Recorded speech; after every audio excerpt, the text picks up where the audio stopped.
Hello students, आइए start करते हैं ग्रेविटेशन की कुछ अच्छी क्वालिटी के क्वेश्चन जेईई एडवांस लेवल के लिए।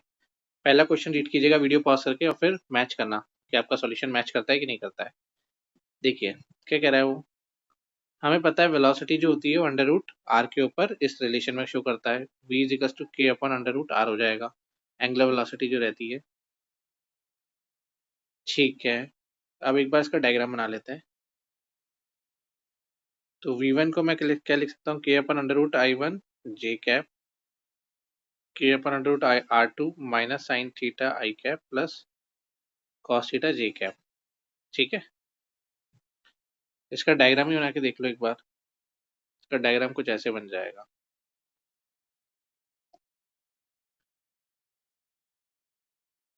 इसको देखना जरा। यहाँ पे ये R2 है, ये थीटा हो जाएगा, ये V1 हो जाएगा, ये V2 हो जाएगा। ठीक है, A पॉइंट ये B पॉइंट हो जाएगा। देखो, और similarly we can say R1 क्या हो जाएगा, R1 आई कैप, R2 क्या हो जाएगा, R2 cos theta i cap plus R2 sin theta j cap. अब इनका जो एंगुलर रिलेटिव वेलोसिटी है वो जीरो कब होगा, जब इनका जो रिलेटिव लीनियर वेलोसिटी होगा बी का विद रेस्पेक्ट टू ए वो किसके अलोंग हो, ए बी लाइन के अलोंग हो जाए। अच्छा, और या फिर कंडीशन ले लो v2 minus we one parallel हो जाए r2 माइनस आर वन। ऐसे समझ लीजिए, जब ये कंडीशन होगी तो हम कह सकते हैं कि angular relative velocity will become zero. तो इसको रिजोल्व करना हो तो कैसे करेंगे, v2 minus we one is equals to minus के upon are two under root में sine theta i cap plus K by root are two cos theta minus के upon root are one j cap. R two minus are one कितना हो जाएगा, R two cos theta minus are one i cap plus are two sine theta j cap. ये दोनों vectors parallel कब होंगे, condition क्या है, इफ माइनस के upon are two sine theta upon are two cos theta minus are one is equals to k upon under root are two cos theta k upon under root are one are two sine theta. ये हो जाए minus root are two sine square theta root are two cos square theta are two upon root are one cos theta हो जाए। ठीक है, इसको और minus are one upon root are two cos theta plus root are one हो जाए। Cos theta में R two upon root are one upon root are one plus are two. तो कॉस थीटा का वैल्यू क्या आएगा, R one are two root are two root are two plus R one root are one. ये आपका theta का value cos inverse करके answer आ जाएगा। This will be your final answer. तो 178 ऐसे होगा। 179 क्वेश्चन देखिएगा, रीड कीजिएगा क्या कह रहा है 179 क्वेश्चन में। देखिए इसमें एक इमेजिनरी प्लेनेट अपन इसको लगा डायग्राम में बना करके देखते हैं पहले। लेट सपोज मान लेते हैं कोई इमेजिनरी प्लेनेट है जो कि एक फ्लैट एलिप्स में अलोंग द रेडियस ऑफ, जिसका डायग्राम कुछ ऐसे देखो। मान लो यहाँ पे सन है बीच में, ये सन ले लो। ठीक है, अब यहाँ पे कोई प्लेनेट मान लो, और भाई साहब कैसे चल रहे हैं, ऐसे चल रहे हैं ये यूं। ठीक है, गेम ऐसे हो रहा है। अच्छा, इसका दूरी, ये जो सेमी मेजर एक्सिस होती है ऑर्बिट की प्लेनेट की, वो लगभग लगभग क्या मान लो, आधी मान लो। ठीक है, R dash is equals to R by two ले लो, और ये पूरा आर ले लो। ठीक है, तो अपन क्या लगा रहे हैं, इमेजिनरी प्लेनेट का मान लो टाइम पीरियड टी डैश हो गया, तो कैप्लस लॉ के अकॉर्डिंग क्या लिख सकते हैं, T dash upon T is equals to R dash upon R की पावर 3/2। तो टी डैश का वैल्यू कितना आ जाएगा, टी टाइम्स 1/2 3/2, क्योंकि आर डैश क्या है, आर बाय टू है। ठीक है, आर डैश क्या है, आर बाय टू है। तो टाइम टेकन कितना लगेगा भाई, time taken by the planet to fall onto the sun, it will be t by 2 t dash by 2 t by 2 1/2 की पावर 3/2 सॉल्व कर लो, √2/8 टी आ जाएगा। ये आपका फाइनल आंसर हो जाएगा। 179 ऐसे कंप्लीट होगा। 180 क्वेश्चन देखिएगा, 180 क्वेश्चन क्या कह रहा है भाई, 180 क्वेश्चन रीड कीजिए। देखो इसमें डायग्राम बना लेते हैं पहले अपन भी एक बार।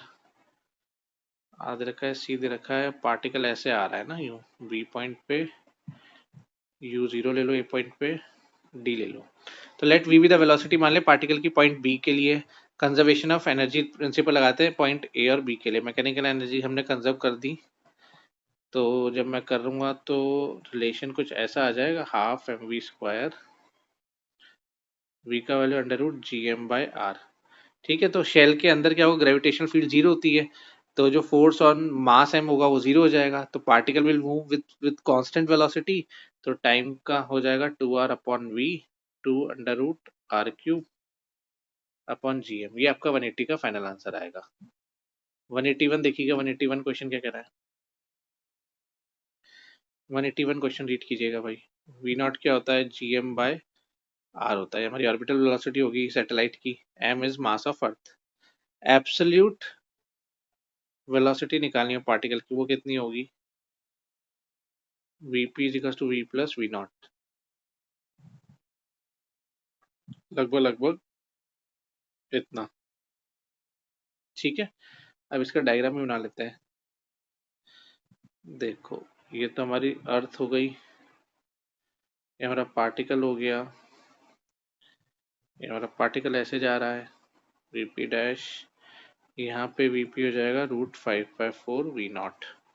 अब ये देखो Vp lies between orbital velocity और एस्केप वेलोसिटी के बीच में लाई कर रहा है, तो जो पाथ होगा पार्टिकल का वो एलिप्स होगा, जिसमें स्मॉल आर जो होगा वो मिनिमम डिस्टेंस पे हो जाएगा।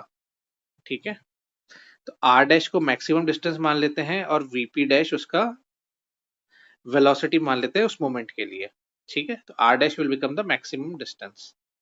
ठीक है, तो अब वापस से कंजर्वेशन ऑफ मैकेनिकल एनर्जी लगा लेते हैं, तो M we P R is equal to M V P dash R dash. इसको जब आप सॉल्व करोगे और एक और ये भी कंडीशन लगा दो, r is equal to half M V P dash का square minus G M M upon r dash, इसको भी लगा दो। हो गया इक्वेशन। अब इनको रिजॉल्व कर लो। जब इनको रिजॉल्व कर लोगे तो 5r/3 आ जाएगा मेरे ख्याल से। ठीक है, तो मैक्सिमम एंड मिनिमम डिस्टेंसेस कितनी होंगी, 5r/3 और r हो जाएंगे। ये आपका फाइनल आंसर हो जाएगा 181 का। 182 देखिएगा, 182 क्वेश्चन क्या कह रहा है, वीडियो पॉज करके एक बार बनाइए। देखो R1 कह रहा है 6930 किलोमीटर, तो इसको लगभग लगभग मीटर में इतना होता है ये। ठीक है, R2 कह रहा है 7000 किलोमीटर, 10⁶ मीटर हो जाएगा। ठीक है, ये हमारा अर्थ हो गया, ई मतलब अर्थ हो गया हमारा, ये ऐसे जा रहे हैं पार्टिकल 1 और 2। तो G M M R square M R omega square G M upon r³ ले लो। ठीक है, ओमेगा 1 का वैल्यू सॉल्व कर लो, 10⁻11 इंटू 6 इंटू 10⁻24, 6.93 इंटू 10⁻6 का क्यूब ले लो, तो 1.09 इंटू 10⁻³ रेडियन पर सेकेंड आ जाएगा। ओमेगा 2 सॉल्व कर लो, 6.67 10⁻11 इंटू 24 ले लो, 7 इंटू 10⁻6 का क्यूब ले लो, 1.08 10⁻³ रेडियन पर सेकेंड आ जाएगा। अब देखो दो केसेस पॉसिबल है यहाँ से। पहला केस, जब दोनों के दोनों सैटेलाइट्स क्या कर रहे हैं, they are revolving in opposite sense, तो at that time they will be at closest distance, let's say after a particular time t1। तो case 1 हो गया when both satellites are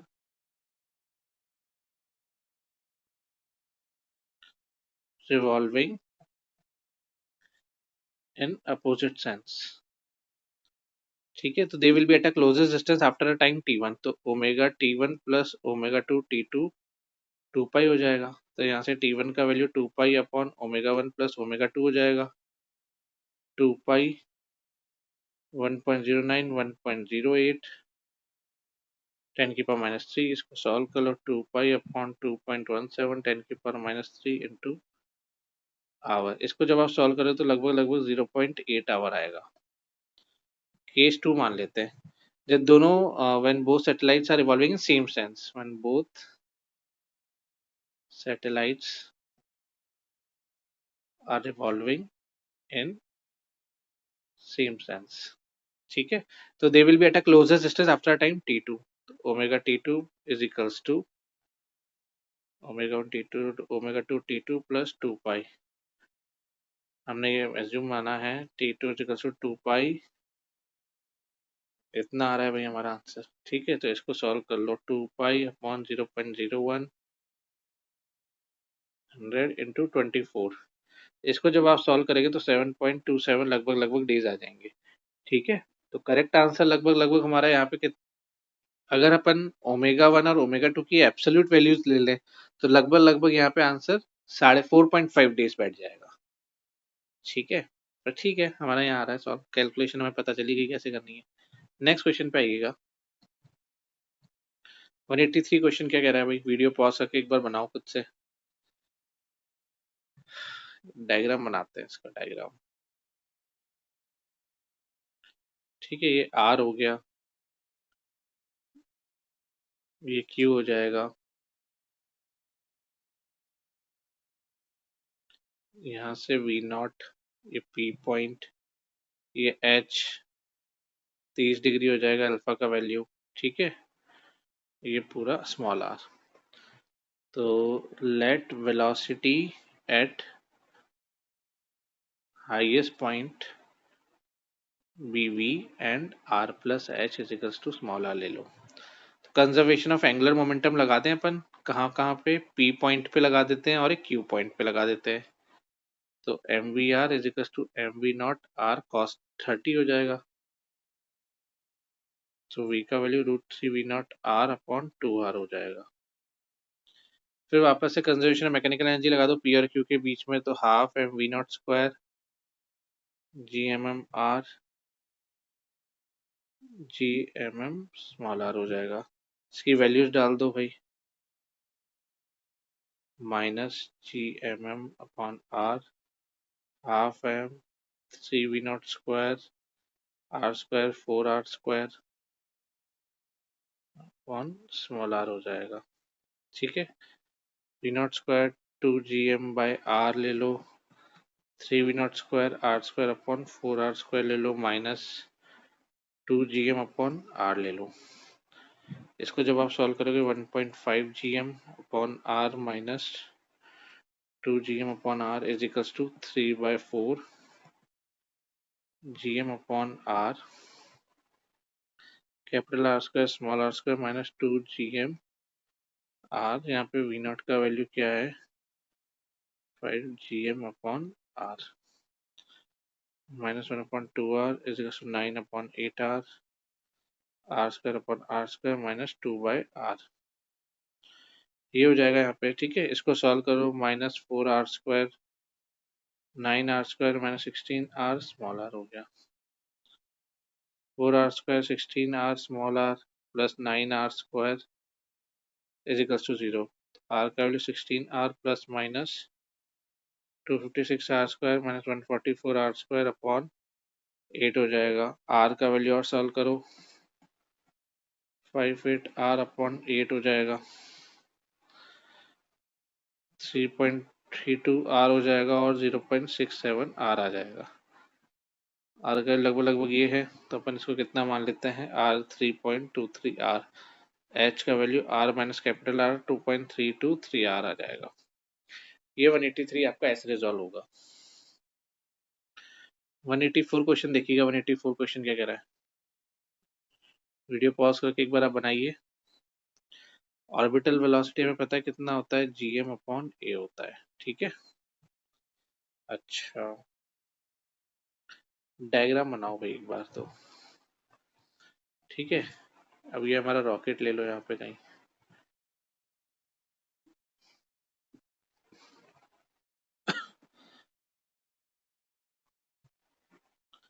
तो ये वी नॉट बाई 2 हो जाएगा, ये ए ले लीजिए, ठीक है। ये क्यू पॉइंट है, यहाँ इसकी रफ्तार कोई वी मान लेते हैं, ठीक है सर। ये इधर ले लो वी नेट, इधर जा रहा है वी नॉट ऑर्बिटल से, ये वी नेट या वी नॉट बाई 2 और ये पी पॉइंट हो गया। तो कंजर्वेशन ऑफ एंगुलर मोमेंटम लगाते हैं पी और Q पॉइंट के लिए m a v not m we r, तो V का value a v not by r आ जाएगा। कंजर्वेशन ऑफ मैकेनिकल एनर्जी लगा दो P और Q पॉइंट के लिए, तो half M V naught square by 4 G M M upon A, half M we square minus G M M upon R, 5/8 V naught square G M by A V square by 2 minus G M by R. Values डाल दो, इसको substitute करोगे तो क्या answer आएगा, G M upon A A square upon R square G M upon 2 है minus G M upon are.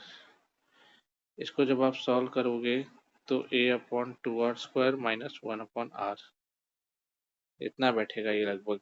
ठीक है, इसको और रिजॉल्व कर लो, 3r square is equals to 4a square minus 8ar, 3r square minus 8ar plus 4a square to 0, 8a plus minus 64a square minus 48 a square upon 6। तो r का value कितना आया, 8a plus minus 4a by 6, तो r is equal to 2a और 2a by 3 आ रहा है। तो जो मैक्सिमम और मिनिमम डिस्टेंसेज होंगे वो 2a एंड 2a बाई 3 हो जाएंगे। 184 आपका ऐसे रिजॉल्व होगा। 185 पे आ जाइएगा। 185 क्या कह रहा है भाई, 185 रीड कीजिएगा। देखो जो डबल स्टार सिस्टम होता है, दोनों स्टार्स क्या होता है, दे revolve about their common centre of mass with same angular velocity omega, लेकिन डिफरेंट लीनियर स्पीड होती है। तो ये m1 ले लो, m2 ले लो, सेंटर ऑफ मास ले लो, r1 ले लो, r2 ले लो, ठीक है, और दोनों के बीच का दूरी r ले लो। सेंटर ऑफ मास के लिए m1 r1 m2 r2 ले लो, r1 plus r2 into r ले लीजिए, ठीक है।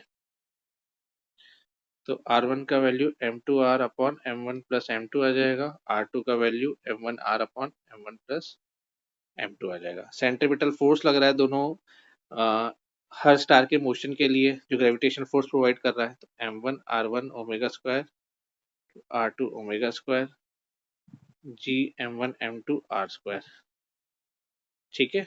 इनको सॉल्व करो तो r का वैल्यू क्या आ रहा है, m1 plus m2 r1 by m2 r square का वैल्यू आ जाएगा g m2 square r1 omega square आ जाएगा। इसको सॉल्व करो तो कितना आ जाएगा, r1 cube omega square m2 cube हो जाएगा। इसमें हम m2 का वैल्यू x टाइम्स m1 ले लेते हैं, तो हमें क्या मिलेगा, 1 प्लस एक्स का square m1 g r1 cube omega square x cube मिल जाएगा, ठीक है। इसको सॉल्व कर लो, m1 जी अपॉन 10 की पावर 30, 6.67 10 की पावर माइनस 11 20 इंटू का स्क्वायर 2.4 10 की पावर 9 का क्यूब 2 पाई का स्क्वायर। इसको लगभग लगभग सॉल्व करोगे तो 0.59 आएगा, ठीक है। इसको और सॉल्व करोगे वैल्यू डाल करके तो 1 प्लस एक्स का स्क्वायर एक्स क्यूब हो जाएगा, एक्स का वैल्यू नियरली 3 आ जाएगा, ठीक है। तो मास ऑफ सेकेंड स्टार कितना आएगा, 3 टाइम्स m1 3 इंटू 10 की पावर 30 किलोग्राम आ जाएगा। Distance between the two stars कितना हो जाएगा, r is equal to m1 plus m2 times r1 m2 4 into 10 की पावर 30 2.4 इंटू 10 की पावर 6 10 की पावर 30 किलोमीटर हो जाएगा। लगभग लगभग इसको सॉल्व कीजिएगा, r का वैल्यू लगभग 3.2 10 की पावर 6 किलोमीटर आ जाएगा। This will be your final answer. 185 ऐसे रहेगा भाई। 186 क्वेश्चन देखिएगा, 186 क्वेश्चन क्या कह रहा है, देखो दोनों स्टार्स आइसोलेटेड हैं और रोटेट कर रहे हैं अपने सेंटर ऑफ मास पे, ठीक है। तो ये r1 m1 मास ले लो, r2 m2 मास ले लो, ठीक है। इनका सेंटर ऑफ मास कुछ ऐसे मान लीजिए कहीं होगा बीच में, r1 r2 पे r हो गया, तो r1 upon m2 upon m1 लगा सकते हैं, r1 plus r2 m1 plus m2 कर सकते हैं अपन, ठीक है। R1 plus R2। यहाँ तक कोई दिक्कत नहीं है भाई। R1 is equal to R1 plus R2 हो जाएगा। ठीक है, M1 R1 omega square g M1 M2 upon R square ले लो। तो ओमेगा स्क्वायर का वैल्यू क्या आ जाएगा, R1 R स्क्वायर आ जाएगा। ओमेगा 2 पाई/T होता है, पर हमें पता है R1 का वैल्यू कितना है, इतना आ जाएगा। तो ओमेगा स्क्वायर को कितना ले सकते हो, M1 plus M2 R cube ले लो। तो R का वैल्यू लगभग लगभग कितना आ गया, G प्लस M2 1/3 आ जाएगा। ठीक है, कंजर्वेशन ऑफ मैकेनिकल एनर्जी लगा लो। G M1 M2 by R is equal to minus G M1 M2 R1 plus R2 ले लो plus half mu VR square ले लो।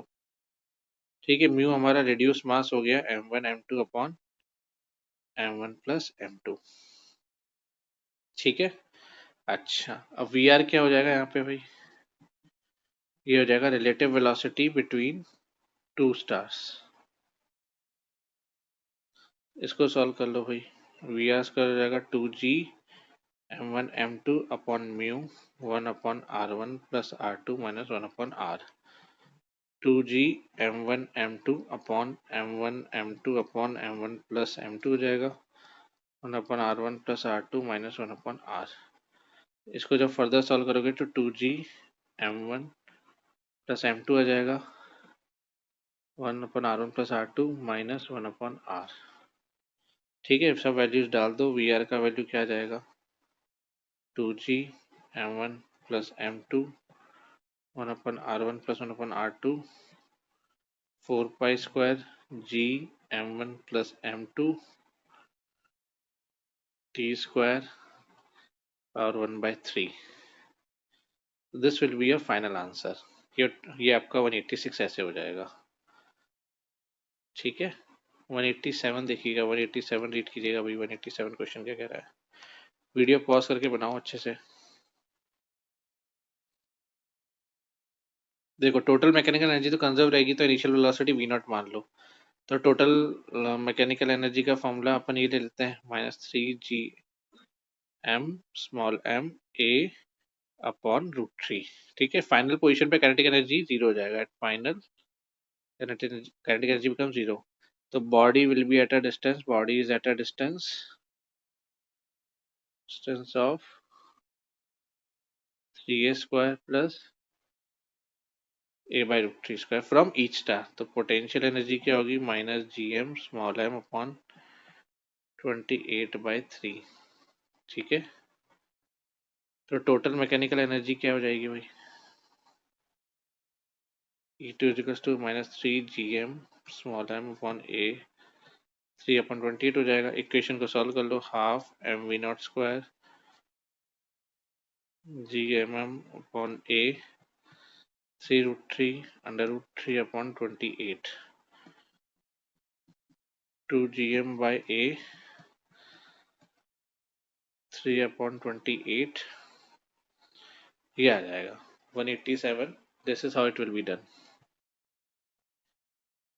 188 क्वेश्चन पे आइएगा। 188 क्वेश्चन क्या कह रहा है, 188 क्वेश्चन रीड कीजिएगा भाई।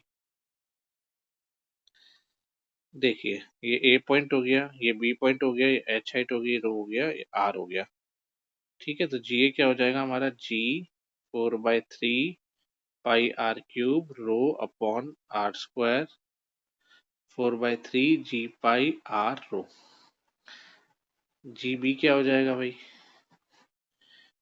G 4/3 pi R cube rho R plus H का स्क्वायर प्लस 4G पाई/3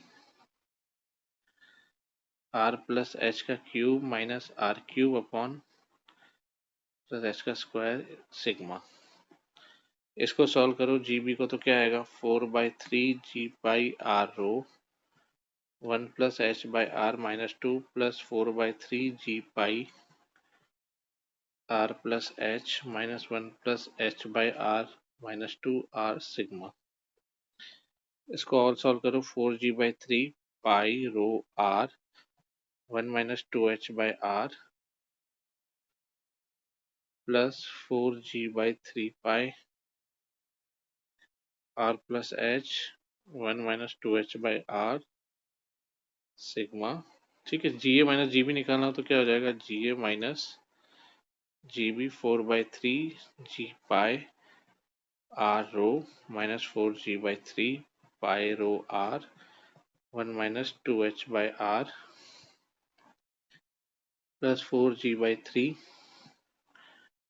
पाई r plus h minus 1 minus 2h/r sigma. ठीक है, इसको सॉल्व करोगे तो 4/3 g pi h 2 rho minus 3 sigma. ये फाइनल आंसर हो जाएगा 188 का। ठीक है, 189 क्वेश्चन देखिएगा। 189 क्वेश्चन क्या कह रहा है, 189 क्वेश्चन देखिए। केपलर्स का पहला लॉ क्या कहता है, जो ऑर्बिट ऑफ द रॉकेट होता है it's an ellipse with one of its foci eight the centre of the planet, ये रहता है। अच्छा, देखिए 189 क्वेश्चन में अगर अपन केपलर्स का फर्स्ट लॉ लगाते हैं जो कहता है कि जो ऑर्बिट होता है रॉकेट का वो एक एलिप्स होता है with one of its foci is at the centre of the planet. यही चीज अगर मैं थोड़ा सा डायग्राम से आपको समझाऊं तो आप देखिए ऐसे, ये डायग्राम हमने बनाया। ठीक है, और ये चीज ले लीजिए, इसको आप लगभग लगभग सी बोल लो। यहाँ पे इसे ए ले लीजिए, ये जो विड्थ है इसे बी मान लो, ये आर हो गया, ये थीटा एंगल हो जाता है। तो केपलर्स का फर्स्ट लॉ लगा रहे हैं कि orbit of the rocket is an ellipse with one of its foci is at the centre of the planet. तो जो लॉन्च होगा और जो रिटर्न वेलोसिटीज होगी they will be parallel to each other, भले वो अपोजिट डायरेक्शन में हो लेकिन ये हमेशा पैरेलल होती है। कब, जब लॉन्च और return points are at the ends of the minor axis of the ellipse. अब एक चीज और देखिएगा, इलिप्स के केस में क्या होता है, जो डिस्टेंस होता है फोकस का in ellipse, distance of focus to either end of minor axis is equals to length a of its major axis, major semi axis। ठीक है, तो यहाँ पे हम ये कह सकते हैं बेसिकली, ये जैसे a जो है a is equals to r ले लीजिए आप। ये कुछ आपको ज्योमेट्रिकल बातें याद रखनी पड़ेगी। केपलर्स का थर्ड लॉ क्या कहता है कि जो सैटेलाइट्स होते हैं ऑर्बिट्स के अंदर they will have different eccentricities but the same length of major axis, they will have equal time periods. तो हमारे केस में जो पीरियड होगा फुल ऑर्बिट का वो लगभग मान लेते हैं टी नॉट होगा। ठीक है, अब rocket basically one half of the ellipse को कवर कर रहा है, तो कितना टाइम लगेगा, वो exactly half of full time period नहीं होगा लेकिन उसके कुछ प्रोपोर्शनल होगा। किसके प्रोपोर्शनल होगा, proportional to the fractional area swept by the radius vector to the rocket joining the rocket to the focus. ठीक है, आपको ये चीज याद रखनी पड़ेगी, जो केपलर्स का थर्ड लॉ होता है pi a b pi a square sine theta by 2। मैं फिर कह रहा हूँ हमारा rocket half of the ellipse को कवर कर रहा है तो जो टाइम रिक्वायर्ड होगा वो टी नॉट बाई 2 एक्जैक्टली नहीं होगा, लेकिन किसके प्रोपोर्शनल होगा, fractional area swept by the radius vector joining the rocket to its focus. तो हम ये निकाल लेते हैं, स्वेप्ट एरिया कितना होगा, swept area for half orbit, area of ellipse pi a b होता है तो हाफ ले लिया इसका into twice b c, half a square pi sine theta by 2 a square sine theta by 2 cos theta by 2 हो गया। ठीक है, तो फ्लाइट टाइम कितना आ गया भाई, फ्लाइट टाइम देख लो कितना आ रहा है, a1 upon a not t not is equal to t not 1/2 1 upon pi cos theta by 2 हो जाएगा। तो मैक्सिमम डिस्टेंस कितना कवर होगा,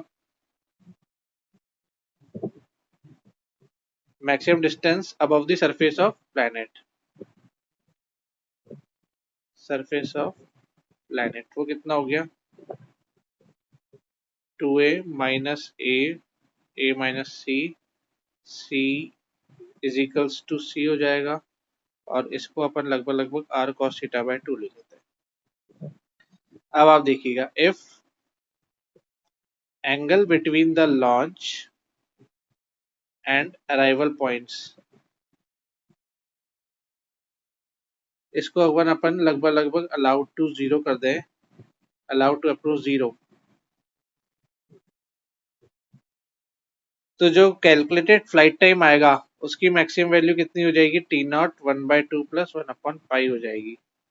और जो मैक्सिमम हाइट अचीव करेगा it will approaches the radius of the planet, जो सी होगा वो कितना कर जाएगा, आर के बराबर हो जाएगा। ठीक है, तो इस चीज का आपको ध्यान रखना रहेगा यहाँ पे। इससे एक चीज और सीखने को मिलती है कि आप ऐसे समझ लीजिए कि जब टेक ऑफ का टाइम होगा, जब लैंडिंग साइट्स होंगी वो सेम होंगी, यानी कि थीटा इज इक्वल्स टू 0।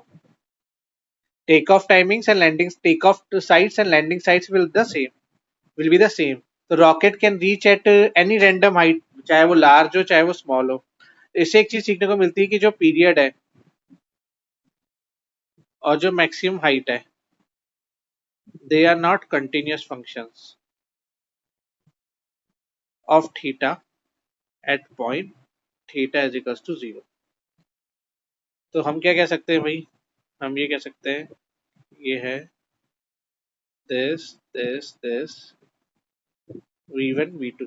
तो अगर जो लॉन्च स्पीड होगी, if the launch speed is sufficiently great, मान लेते हैं v इज इक्वल टू लगभग लगभग अंडर रूट आर जी के आसपास हो, तो जो इनिशियल वेलोसिटी वो टेंजेंशियल होगी सरफेस ऑफ प्लेनेट के। तो ऑर्बिट डायग्राम हमारा ऐसे बन रहा है। अब वापस से क्या होगा, return velocity parallel to the launch velocity हो जाएगी, लेकिन इस this time in the same direction. पिछली बार पैरेलल थी लेकिन अपोजिट थी, लेकिन इस बार सेम रहेगा।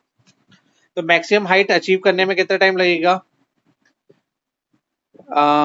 मैक्सिमम हाइट, देखो पहली बात तो कितनी भी हाइट पे जा सकता है पीरियड, लेकिन कम से कम आपका एटलीस्ट टी नॉट तो होगा ही होगा। तो ये आपके कुछ स्पेशल केस हो जाते हैं थीटा इज इक्वल टू 0 के लिए। तो 189 ऐसे बनेगा। 190 पे आ जाओ, 190 क्या कह रहा है।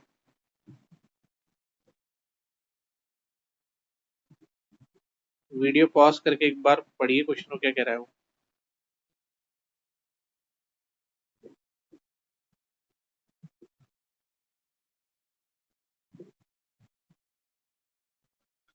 तो speed of particle a point पे निकालो तो क्या होगी, एस्केप वेलोसिटी कहलाएगी सरफेस ऑफ अर्थ के लिए √2 gm/r।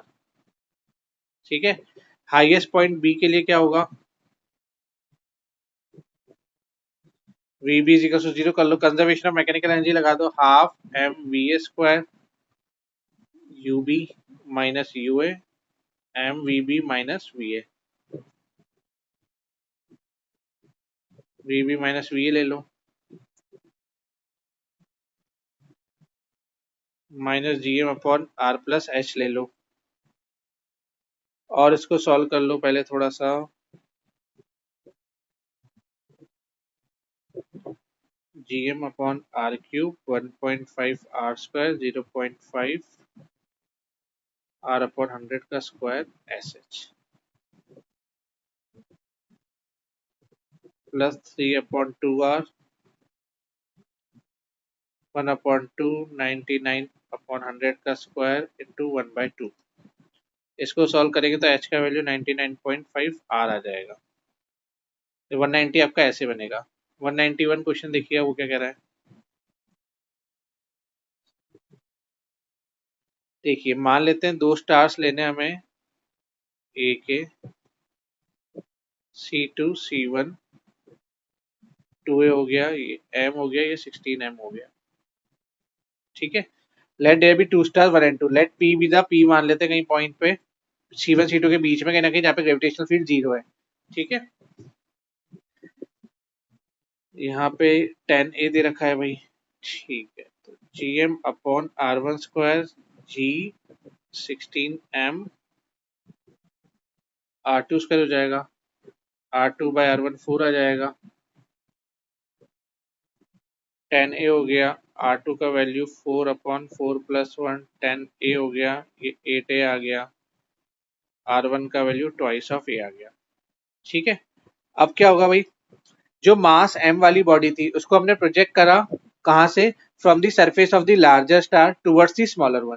तो C2 एंड P के बीच में क्या होगा, अट्रैक्शन होगा टुवर्ड्स 2, और C1 एंड P के बीच में अट्रैक्शन होगा टुवर्ड्स 1। तो हम ये क्या चीज लिख सकते हैं, डायग्राम बना लेते हैं।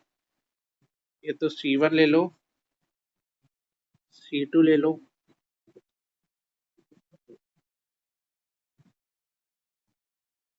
V मिनिमम है यहाँ पे। ठीक है, एट्रैक्शन तो हो ही रहा है, खैर कंजर्वेशन ऑफ मैकेनिकल एनर्जी लगा लो, half M v minimum square potential energy of body P minus potential energy at the surface of larger star.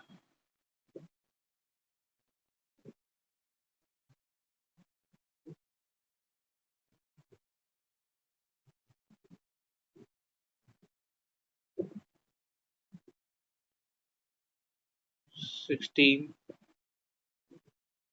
R2 2a 2a, इसको सॉल्व करो, G M M upon 2a minus 16 G M M upon 8a,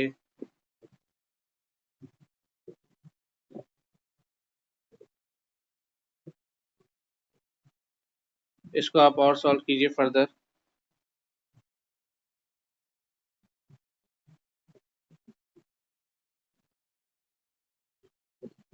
V minimum आ जाएगा 3√5/2 GM/A। This is your final answer. तो आपका gravitation chapter के questions complete होते हैं।